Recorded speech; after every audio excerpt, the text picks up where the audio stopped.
Here we are. So we're live, yeah. We are so live. We are so live. You don't even know. Hello, everyone. Just trying to poke around here for a second. All right. So, Artem, today we wanted to talk about physical communication. Yeah. You ever been in a bar fight? What? Said you ever been in a bar fight? I'm just kidding. Oh, yeah, yeah. Not once. Not once. Yeah. You're a lover, not a fighter. So, dogs engage in visual communication, tactile based cues by modifying different parts of their body in tactile communication. So there's no doubt about it, Artem. Dogs are physical creatures. Yeah, for sure. And I think you had mentioned this in one of Teresa's videos, what those physical interactions, how they affect each other. Like when they decide to have the physical interaction, you talked Uh-huh. about how it changes um, one or both of the dogs. And I think that's the huge piece that when I witness dogs that are having owners that are physical, I don't see anything change Uh-huh. for the positive, at least. Uh-huh. How do you feel? And by saying physical, I guess you mean in many ways. Yeah, Yeah. yeah, Like touching, doing something physical to make that dog listen to you. Yeah. good point. Yeah, Different things. I don't. What I guess what I'm trying to say is I don't see the relationship changing. Yeah. Um, Let's clarify. When we say in physical, we mean different types of interaction where something physical happening, not only correction or petting. It can be anything else. Yeah. mm-hmm. Yeah. uh, what what you said Well, I a was. few seconds ago? You asked something. You asked Yeah. something. Well, I was. I guess when I talk with people, the idea behind interacting with their dog physically is it's changing the relationship. Either it's Or showing something. Yeah. yeah, From human point of view. mm-hmm, yeah, and I guess when I'm things are changing no matter what with those physical interactions. I I just find the pattern of why people do something. They think it's having a different effect, but yet they continue to still have their problem. So, they'll touch their dog because they're trying to build that relationship, but yet they struggle with something else. They pull their dog Uh-huh. back on a walk trying to stop something, and then the problem still happens. And I guess that big piece when I'm watching dogs interact with each other, there's really a long-term effect. They don't have to tell the dog multiple times. It's not something they're doing for years. Months. Yeah, Yeah. yeah, Yes. exactly. And it's consistent and it's clear. And I think that's different than the way humans engage with their dogs. Yep. Yeah. So I got a little distracted. There's a woman down here. Honestly, she's chasing her dog right now because the dog is running out of the house. I was like, wait, what? Right down there. Trying to be physical. Yeah, yeah, Grab that dog, yeah? exactly. And that's what we talked about. Some of the other things when you're chasing your dog and they continue to run away. Where does that Yeah, come from? why? Why? Yeah. Yeah, yeah, yeah, yeah. Um, so what, in your experience, what kind of physical cues do dogs give each other?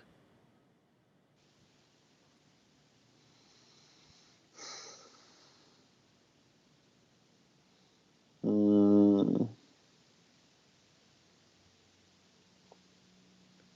better let's go through that list. It's hard for me to. Well, I mean, what I'm trying to get at is here, like dogs are Yeah. trying to avoid physical interactions as much as possible. You know, one of my friends always says Uh, there's no vets in the wild, right? They're not trying to yeah. fight, so they're trying to do as much as they can without fighting. So you know, showing teeth, Yeah. posturing, Body language, body posture. Yeah. language. Yeah, exactly. Um, you know, they groom each other socially. Um, you know, the interactions are used for discipline, obviously, for cooperation, for establishing, you know, dominance, defending different territories or resources, obtaining mates. There's a lot of reasons why they use physical interactions, and I think you had a great way of putting it for the way humans use it. It's an illusion of control. Yeah. Absolutely. Why don't you expand on that a little bit? It's like, for example, um, any type of commands. Like I said, sit, and that dog is sitting. But does it change anything on the dog mind? There is a question. Mm-hmm. But like it's especially when I'm talking with people for the first time, they almost regularly say, my dog is listening, but, Mm-hmm.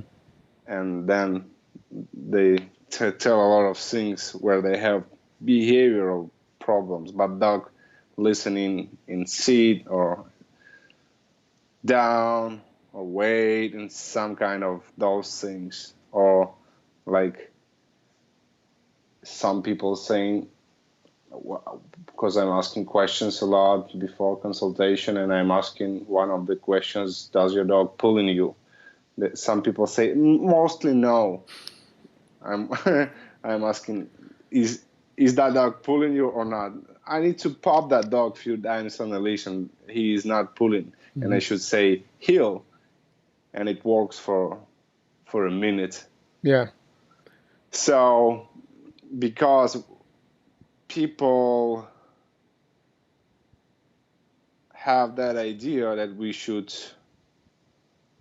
okay, I will try to say it a little bit different, because people uh, telling their dogs to do something and those dogs doing it, people have that illusion of control, and because we're talking about physical here, also it's clear when people telling dogs sit, but that dog not sitting, and then leash pressure or hands pressure to make that dog sit.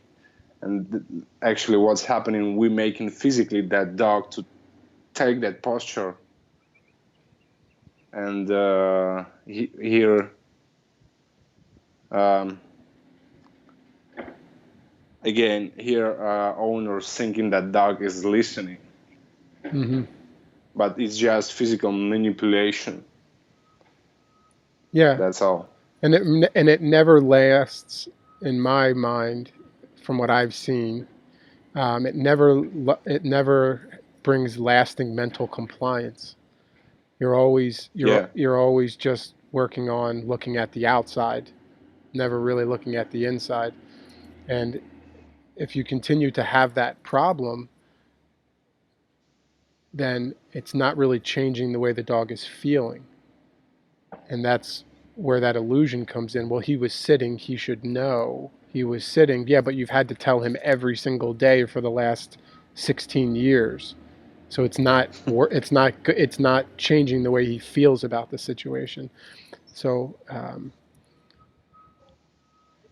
that it doesn't and that's what I feel like is different when I've seen dogs interact. It has that mental compliance piece of it. Yeah. There isn't this constant. They tell them once. It's, as you said, univocal. They say it consistently. They say it once, maybe twice, and then the lesson is learned. Um, one of the things you had said that the other day when we were talking, which I thought was really interesting, you said animals don't use physical interaction to express approval like humans, just disapproval. Um, Mostly, yes, yes. yeah, At least dogs. and I was trying to think. I don't know if anybody in the comments knows. I can't think of a situation where I've ever experienced it or heard of a dog telling another dog, "Good job," for like getting out of my way. And I know that sounds ridiculous. I'm not trying to, I mean, this isn't trying to be sarcastic. I'm being dead serious. I can't think of a situation, every one of their physical interactions, um, some type of subordinate, like a puppy licking an older dog, don't hurt me, I'm not a threat, get it. But most of the time, they're telling each other no, not telling each other yes, which is, I feel like, something that a lot of humans do is they spend a lot of time physically teaching their dog yes, even when they Yeah, think they're not doing it, when they're pulling yeah, back, when they're trying to push the dog yeah, down into a sit. um, they're not, it doesn't have that lasting no piece. yeah. Many times when we physical with our dogs, we show in yes, and the problem is that we don't think about it. Like simple things like dog jumping on humans. By doing that, we shown yes, be physical with us. So then, how that dog should, for example, letting you manipulate him physically when it's needed. Mm-hmm. I don't know if you wash paws of dogs in the US, but here most people do that. Yeah, because of the salt. Uh, Dogs are Yeah, different, yeah, we different reasons, no, absolutely. and it's actually very unnatural interaction. Mm-hmm. And many people asking questions like, "My dog don't like to wash his paws." But what he really don't like is you touching him in a strange way for the dog, Yeah. from the dog perspective. So then why that dog not accepting what you're doing? And this is where we should think about where I'm telling my dog, yes, don't listen to me when I'm physical. Yes, fight with me. Mm-hmm. Yes, resist. Yes, be excited. Like to wash those paws, we need calm dog, at least in normal state, not excited. And this is one of the things we talked about uh, last week when we were prepping. From my experience, most people, when they're engaging with their dog physically, are emotional, and Yeah. they're angry, they're Mm-hmm. fearful, they're Yeah. feeling weak or soft, they're Yeah. anxious, they're frustrated, they're wanting the Yes. approval of their dog, and that exacerbates whatever the dog's feeling. So then when we, like you're saying, if and I wasn't thinking what you were saying, yeah, a lot of people do that live downtown in Los Angeles. We have, like, a lot of homeless people and things, so when you bring your dog back to the apartment, a lot of people do wash their dog's paws off. I wasn't thinking, yeah. So if you 99% of the time are angry, fearful, weak, anxious, frustrated, um, when you're interacting with your dog, and then now you need them to be submissive, Calm and submissive. when Yeah. you're trying to do something that's not natural to them, and then Yeah. it becomes, again, for me, a lot of people, those same feelings come up. Get still, I'm trying to cut your nails. Yeah. Or they Uh-huh. use food Uh-huh. and they bribe, and then the dog jumps off and comes back on, and they learn how to Or, manipulate. or again, softness. Be a good boy. Hmm. No, no, no. Be a good boy. Let me do this. Yeah. Softness, weakness. Hmm. Yeah. So I mean, there's a lot of situations. We don't need to go into all of them, but there's a lot of times where people are using,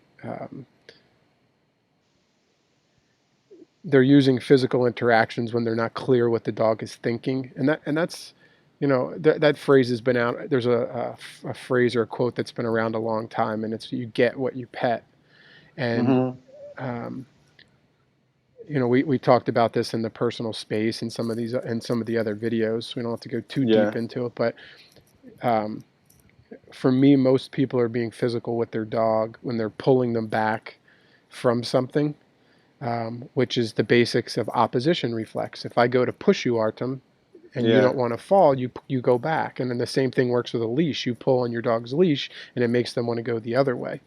And depending on what they're feeling, it could make it more intense. And Yes. one of the things Brandon says a lot is you can't control a predator through submissive behavior. So my newsletter I sent out this morning, I had a situation recently. There was a woman that walks these two dogs around our neighborhood a lot, and every time she sees us, she spins around really fast and decides to walk off. When those predators are feeling bold at that moment, and she's trying to control them through it by doing something submissive, which is running away, and it's not Hmm. what's natural for them. So that physical interaction every time we see them makes it worse and worse and worse.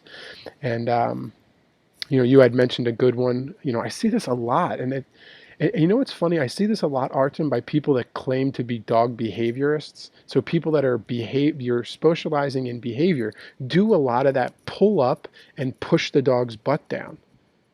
And it doesn't make sense to me. If you're a behaviorist, you should understand what sit means to a dog.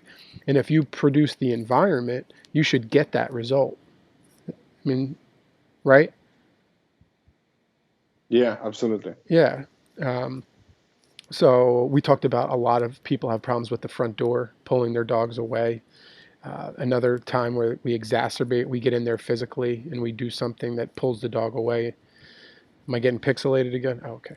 Um, and I think this one, why don't you talk about this one, Artem? Obedience is part of a. Same, same thing. We're trying to control our dogs physically. What I mean that we asking them to take specific posture and hold it, no matter in which way. It can be heel while dog moving, but with teaching the dog be in that position with your body, not with your mind, or like sit down, stay, place. Is that right to be said static? Yeah. Mm-hmm. Uh, in a static way, in a one spot, but again, physically, just physically. It's like, I always trying to uh, show some examples from our human world. Like, okay, don't have it in English, but it's like they can do this, as we said it many times, I guess, before. They can do this and think about absolutely different things. Like I can smile and think very bad things about person to which one I'm smiling. Absolutely. Yeah. Like I can You can do. show with my body one Mm-hmm. thing and thinking another, or preparing my mind to another. Yeah. Yeah. It's basically you can do two things at once.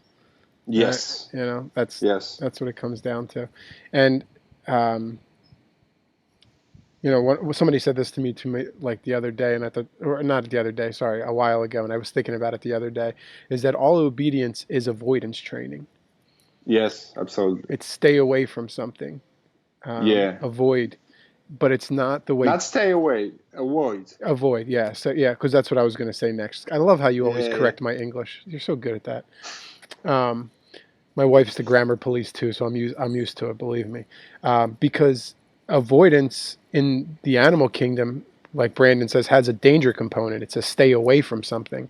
So Yeah, they want to do this. they want to do it because they feel a certain way, Yes, you know, yes. and we can make them feel that way.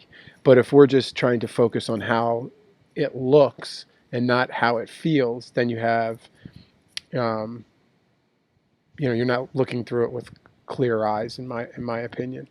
Um, and you had said a lot of this in your experience, you have clients that try to do like alpha rolls with their dogs, and Hmm. they're trying to force the dog over on the side.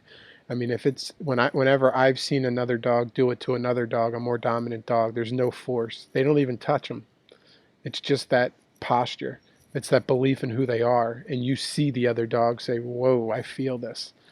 I really feel this right now." Or if it's happening with a lot of physicalness, it means and regularly uh, goes to fight direction. Yes, absolutely. Not acceptance, but No, fight. absolutely. You're trying to make me be under you. Let's fight. Yeah, Like, "Brrr!" yeah, because I don't feel it. And that's the part that I think we Yes. really have to understand.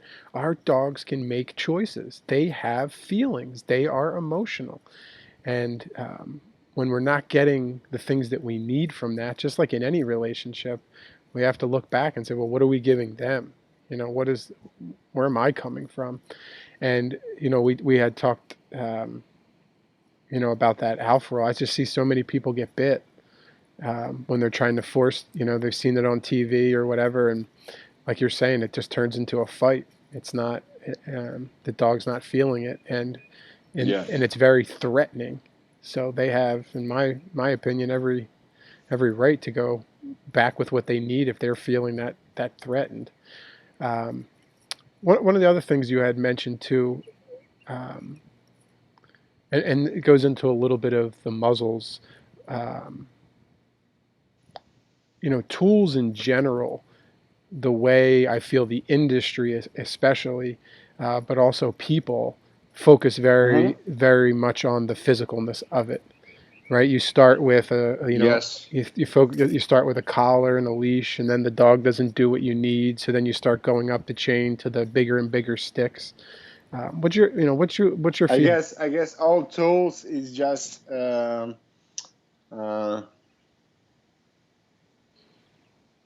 expanded version of leashes. Like what leashes are for to restrict, to hold back physically. Mm-hmm.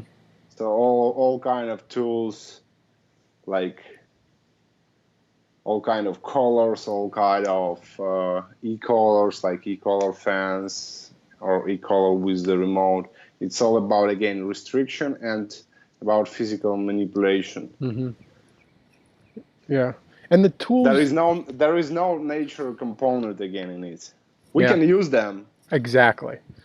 We Yeah, can use them, but only if they helping us to gain those emotional results with the dog. and that's where the observation comes in. If you're using something and you're getting a different feeling from the dog, then we're on the right track, and you'll start to see very fast how the tools go away.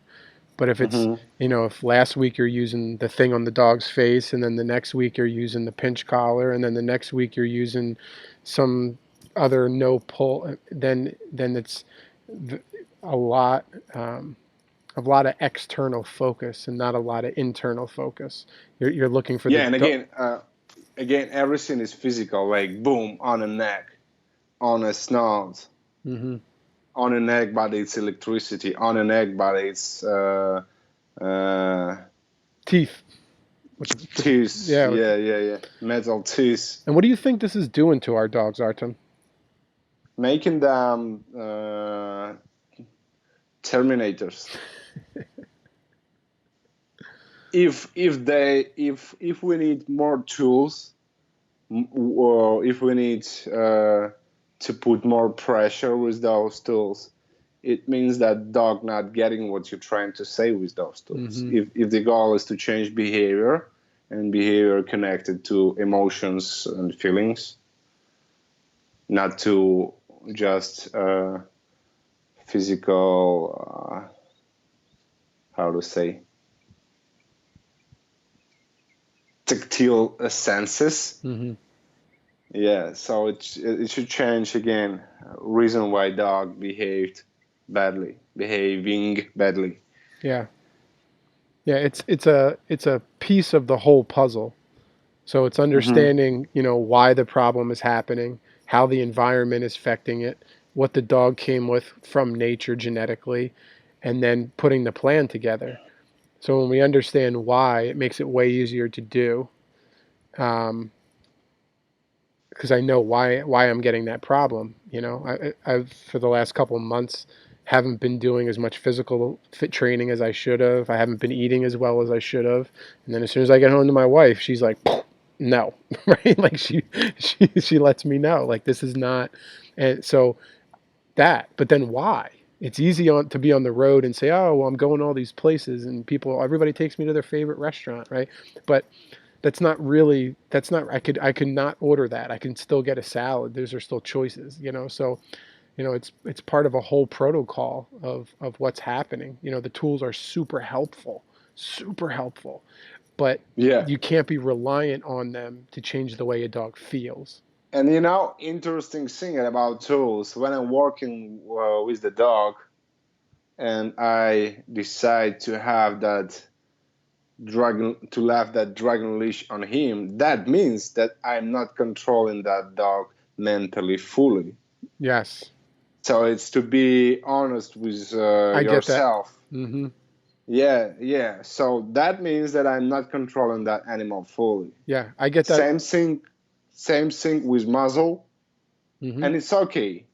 But Absolutely. as you said, that quote from horse trainer, yeah, as soon as you Use a tool, you should. get, Yeah, you yeah, have a yeah, plan to get rid of it.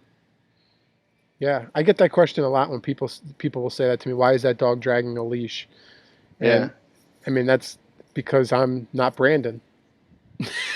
That's why, right? There's still things that I'm have to learn, and it's By the way, it's not. I'm not trying to compare, but again, it's about honesty. We yeah, can see dogs with leashes in a Brandon's video, no, absolutely, so that means that, like, you know, here is, I guess, here it is, to see situation the way it is, to be honest with yourself. perfect. Yeah, perfect. Well said. And this is good way to use tools. Okay, to help him change mentally, I should have that backup as dragon leash or Absolutely. muzzle. Yeah, this is how those tools should be used. Mm-hmm. Yeah, because if you, it's you know, like we used to say in tennis, there's a lot of like a lot of coaches that will teach you enough to get into trouble, but don't teach you how to get out of trouble. And that's, Mm-hmm. you know, when you have a dog with no muzzle on, or you know, take a muzzle off too fast, or don't have them dragging a leash, then you actually have now you have a serious emotional problem, right? Are you going to put those two dogs back together that got into that fight, right? There's a lot to get out of trouble now, so it's just, you know, it's smarter to have that. And I think that was one of the things I had learned early on watching Brandon's video. That's why a lot of his dogs, when they're certain parts of what they're going through, have harnesses on, because when you grab at a dog's neck when they're in the middle of like a fight, that dog thinks you're attacking them. I mean, think about it. Where Yeah, do they attack each other? At the neck. yeah, So if you yeah. start reaching in on the neck too, that's how you get bit. But if you grab from a harness, way less confrontational. So Mm-hmm. there's, you know, little things like that that I think are um, you know, very important as we're going through this. Like you said, it's just most important to be honest. There's a guy on here that I had a talk with. His name's Scott. He's a I don't even know what to call people anymore. He helps people with their dogs. That's what I'm going to say. That's what he is.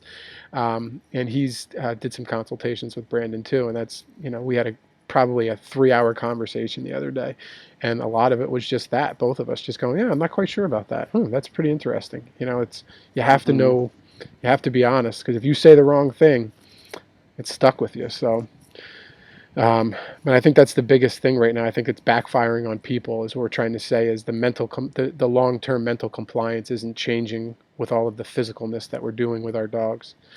And you know, that to me is also something we talked about, is this, you know, tired dog is a happy dog myth. Can Yeah. you stop here, please? Mm-hmm. I want to clarify a little bit Sure. those types of physicalness. When we are physical with our dogs, when we pat them and we show mostly softness and weakness, but they didn't ask us to touch them, so it's only our will. So actually, we showing dominant behavior, but sharing that in a soft and weak way. Then all tools, if we need to really control that dog physical, not holding that leash, just let it be, and dog following you because of you, not because of leash. It is also physicalness, because we train actually to hold that dog close to us, but mentally he's not here, maybe hunting or running away or smelling everything and not thinking that you are here, my human. So then obedience and all of commons, it's all about physicalness, and here we are creating illusion of control to ourselves. And that story, my dog listening to me, but begins. Mm-hmm. uh, Also, I guess most types of games involve that physical contact, and we teach our dogs to be physical with their mouths too much, way too much, and we have, I guess, 2 episodes about it. Yes. If you new to that information, you can go and watch them. And a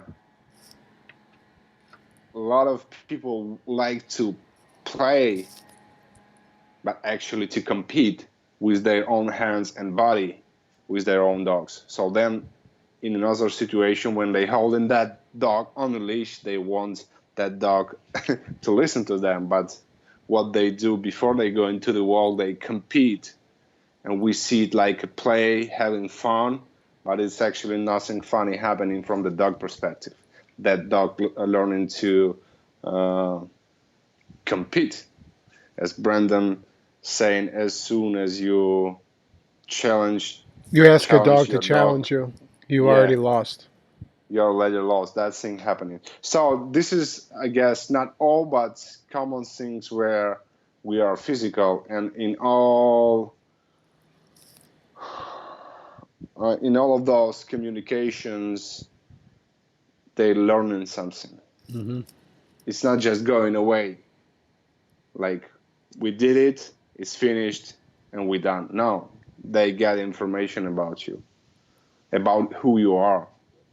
And they're physical creatures, so you're setting them up for success on something they're already good at, right? I mean, Yes. and I think that's what, Yeah. like we were talking about in some of our notes here, is that like this, like we said, that tired dog is a healthy dog myth. I just don't see it ever translate to a dog that learns how to walk on a treadmill with a backpack to stop jumping on people. It just you can't out physical a dog. I talk about my one dog all the time. She can run 10 miles with my wife and pass out. And then as soon as I walk towards the front door, she's like, "What are we doing now?" I'm never going to be able to out physical her, but I have to make her think. And that's what's so important. I do physical things with her because that's who she is. She walks, she runs, she exercises, she plays with dogs, but I don't focus on doing physical things with her to change her behavior.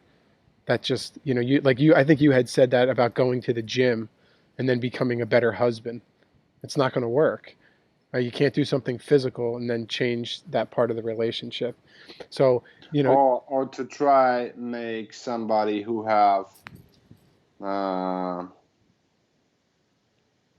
like try to change somebody who already psychopath and want to beat people. Try to make him not beat people by making him more powerful physically. mhm. It will not work. it will create more strong psychopath. Yeah.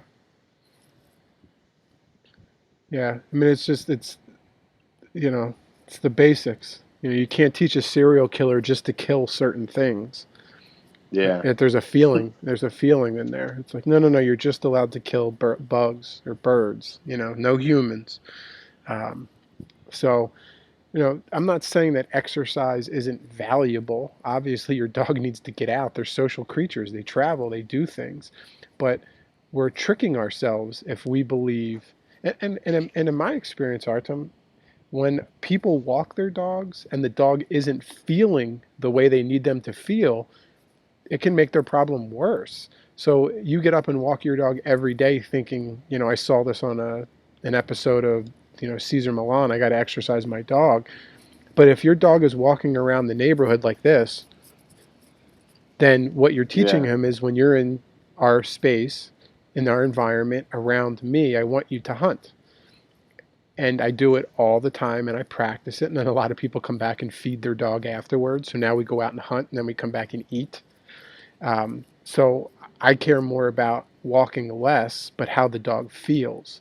And, you know, I was thinking about that the next, maybe the next episode. I'll just hit it with you now. Maybe we can talk a little bit about walking and leashes and that kind of thing.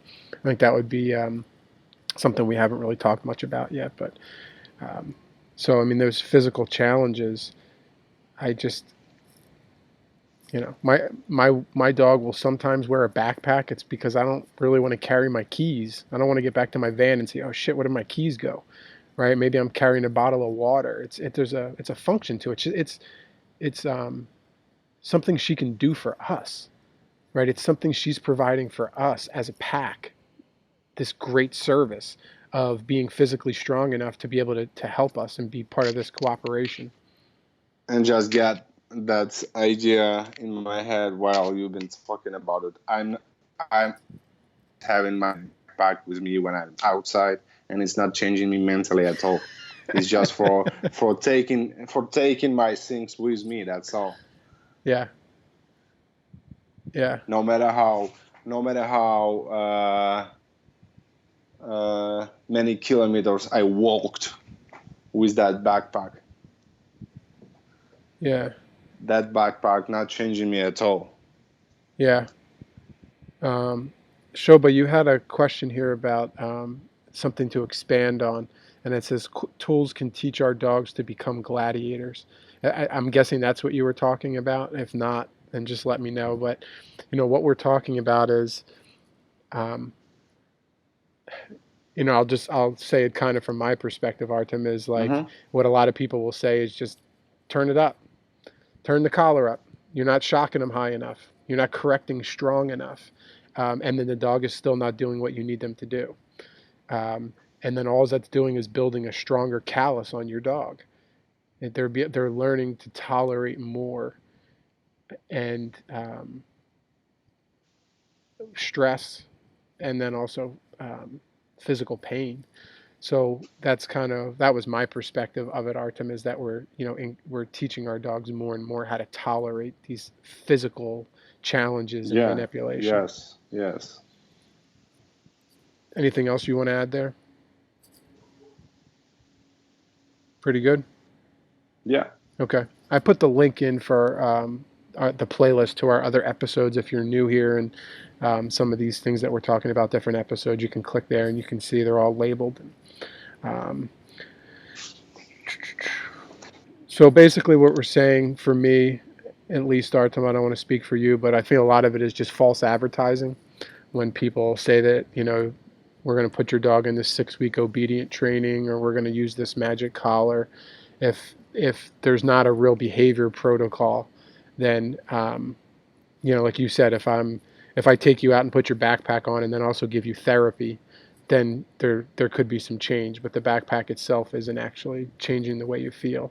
So and then, you know, and I actually from, you know, my previous background a little bit, um, the physical tools that a lot of times we used would actually stimulate behavior. So Mm-hmm. whenever my puppy got her harness on, she knew she was going to do bite work. So as soon as I put a harness on physically, it changed the way she felt emotionally, the opposite of what most people want. So you can think about that when you put your backpack on your dog, when you Dopamine, bam, yeah, and he expecting to a bite work. yeah. So Interesting. Yeah. so that cue right there, boom, like that happens. Yeah. Some dogs, when they get to a certain stage in bite work, we proof them with muzzle fighting. So we put a muzzle on the dog and then we let them fight a person to see, like, would you really bite somebody? So that's another situation. You'll see dogs that have the opposite effect. When they put a muzzle on, they actually get stimulated because they know they're going to go to battle. So there's this manipulation. So every time you put a leash on your dog, are you guys going to battle? Are you going to hunt? There can be, so I say Or false. maybe even that battle happening between you and your dog. He's pulling you there, and you're trying to hold him back. Oh yeah. Okay. Yeah, absolutely. So Shoba, I think we should talk more about that in the next episode. So Shoba um, was talking about how focusing on how the dog feels while they're walking, and how Mm-hmm. that's more important. Well, I mean, it's as simple as this. If it's been proven. This isn't my opinion. This is facts. You can Google it. The brain is the most energy draining organ in the body. So if you and I live with somebody who writes movies for a living. So she sits in a chair and types, and she comes home and she's exhausted, right? I've never seen my wife wake up on a Saturday, go run 10 miles, and then just fall asleep. Never, right? The physical challenge isn't doing anything to her energy level. Does it calm her down? She goes about her day. But when she left this morning at 6:30 and she has calls with producers and has to write, when she gets home at 4, she just sits on the couch for like a half hour and just like because her brain all day is engaged, and that's what I think a lot of people are missing on the walk. They're looking at the dog's body, which is a piece of it. Where their tail position, where is their what is their eyes doing? Is there wrinkles on their forehead? Like there's cues to look at what your dog is feeling. It's not just that they're standing next to you. If they're standing next to you with their ears up and their tail up, then heel doesn't mean anything. You're Yeah. basically For your example, competition. the easiest way to put head halter on a dog, and most of the dogs will be healing Mm-hmm. physically. Mm-hmm. Yeah. But if that dog in a hunting mode, yeah, his body is healing, and this is where not most, a lot of people will be satisfied. Oh, finally he's not pulling. But what he's thinking about, how he's feeling, the same. Take away that head halter or drop that leash, and he will go to hunt physically because he feel that mentally. Mm-hmm. Yeah. So we have a whole video on personal space. So when we do have these physical interactions with our dogs, um, They learn a lot yeah, about us. yeah. So Teresa said a fit psychopath is going to be more dangerous than an unfit psychopath. Yeah, for uh, sure. so true. I can just chase you down faster.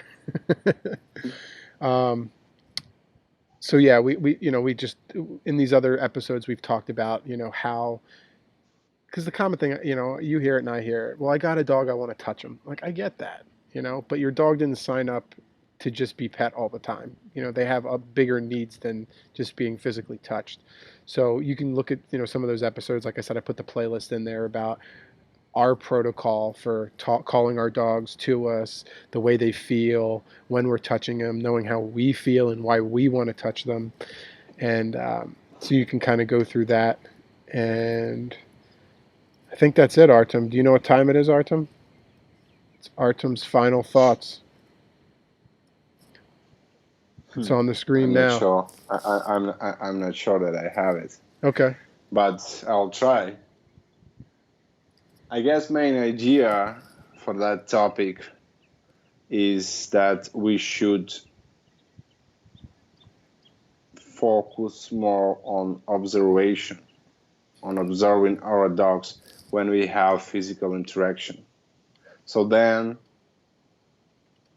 and we should be also honest with ourselves, where we are in understanding our dogs, what's happening, really happening. And if we will be in a position of observer, that means that we should ask ourselves many questions when something happening, not just saying, oh, this is that, this is this. That dog is happy. That dog is want to walk. No, he doesn't want to walk. He feels something. That's why he's so excited. So if we will be better observers, then we will see a lot of things when we become physical with our dogs in a different ways, and no matter in which way, for control or for affection or for treatment or for care or for pet grooming. There is so many different ways we communicate with them physically. And what we need to understand how they feel, and do they feel what we want them to feel? Yeah. Is that agenda here about their feelings, how they should feel when I touching that dog or having physical interaction, maybe through the tool? Yeah. Is that dog feeling it the way I wanted that dog to feel it? Mm-hmm. And by the way, I was thinking about it before live today. The word control, I don't like it sometimes. What we really need to have is influence on our dogs. So then we will be able to control them. Mm-hmm. Like, as I said, it's previously most people thinking that they are controlling the dog when they have e-collar or head healthy, but it's not. It's just the things that, in English we call it physical control, but there is no real control. Drop that leash, take that e-collar off, and you will see. Do you have control? Do you have influence on your dog or not? So again, here we should be honest with ourselves. Do we have that or not? Yeah. So some kind of those things I wanted to say. Now I'm gonna have to start putting. I'm gonna put in this pause sound effect at the very end. My friend Allison said this, and I think this is great. I think if people were more loving and affectionate towards each other, we wouldn't have to put such emphasis on being physically intimate with our dogs. Yeah. So true. So true. And then she said, I guess I'm just trying to say I want to be pet more. So, all right. I got a bunch of comments here about the walk. So we'll start talking about that this weekend, or this week and this weekend, and put some stuff together. So if you have any specific questions, please put them in the comments, because we can talk about topics, but it doesn't mean it's what you guys want to listen to. So by all means, let us know. So we had a comment here about pack walking dogs together. One about miles versus minutes versus what the dog is thinking. So we can put all that together. And yeah, man. Anything else? You good? No. Awesome. Yep. All right, everyone. Thank you so much. Thank you for checking us out. We appreciate it so much, having you with us on this journey. If you need anything from us, you know where to reach us. There's our 2 Instagrams up there. It's the best way to get in touch with us. So thank you. Have a wonderful day. Thank you, Artem. I'll talk with you soon, my friend. Thank you, Gary. And yeah. Bye. Bye, everyone.